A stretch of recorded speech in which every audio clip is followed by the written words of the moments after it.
میں ایک بزرگ کے متعلق پڑھا تھا، 30 سال تک انہوں نے پہلی صف میں نماز ادا کی جماعت کے ساتھ، ایک نماز بھی نہیں چھوٹی، تکبیر اولا بھی نہیں چھوٹی، 30 سال تک.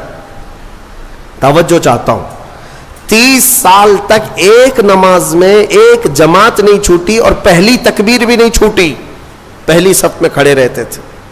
30 سال کے بعد ایک دن مغرب میں آئے تو ایک رکعت ہو گئی. 30 سال کے بعد ایسا موقع آیا، پیچھے رہ گئے.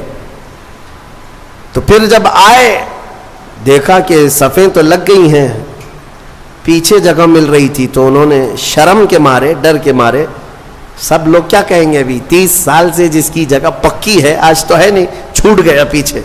تو پیچھے سے ہی گھر چلے گئے، گھر میں جا کر نماز پڑھ لیا. عشاء میں اس ڈر سے نہیں آئے کہ سب لوگ سوال کریں گے مغرب میں کہاں تھے. تو اس زمانے میں ایک بڑے بزرگ تھے، انہوں نے پوچھ لیا کہ فلاں صاحب جو رہتے تھے پہلی صف میں، جن کا ریکارڈ تھا 30 سال کا، وہ کہاں ہیں؟ کہا کہ حضور پتہ نہیں، مغرب میں بھی نہیں آئے، عشاء میں بھی نہیں آئے. کہا کہ چلو دیکھ لیتے ہیں، کہیں بیمار تو نہیں ہو گئے، کچھ تو ہوا نہیں تکلیف. گئے تو گھر میں بیٹھے ہوئے تھے، پوچھا کہ کیا بات ہے، مغرب میں بھی نہیں، عشاء میں بھی نہیں.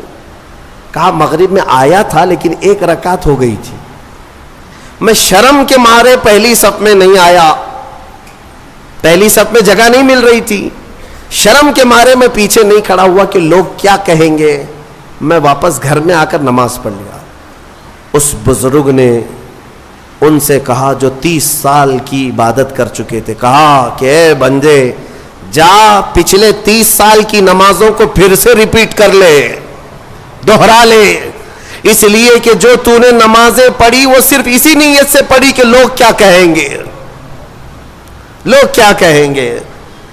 تجھے اس بات کا خیال نہیں ہے کہ تو عبادت اللہ کے لیے کرتا ہے، جا پچھلے 30 سال کی نمازیں اعادہ کر لے، پھر سے پلٹا لے. عزیزان گرامی، اخلاص ایک بڑی دولت ہے، اللہ تعالیٰ اپنے مخصوص بندوں کو عطا کرتا ہے. بات میں یہاں پر سمیٹتا ہوں کہ ابلیس لعین آدم علیہ السلام کو سجدہ نہ کیا، غرور اور گھمنڈ میں اللہ تبارک و تعالیٰ سے چیلنج کر کے نکلا.